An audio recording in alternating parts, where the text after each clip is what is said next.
Start करो। तोहरी नरियरवा के बारी ऊपर श्याम गे ना लगाना, हरे तोहरे नरियरवा के बारी ऊपर श्याम गे ना लगाना।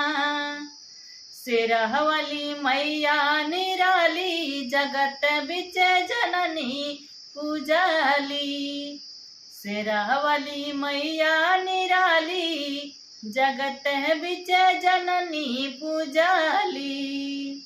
लंका नारेश लिए सिया को चोराई, राम रावण साथ भइल विभीषण लड़ाई।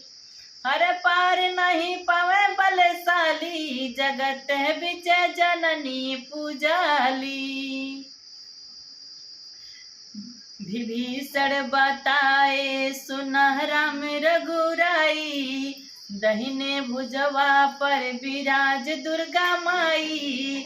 इही से रहेला शक्तिशाली जगत बिच जननी पूजाली।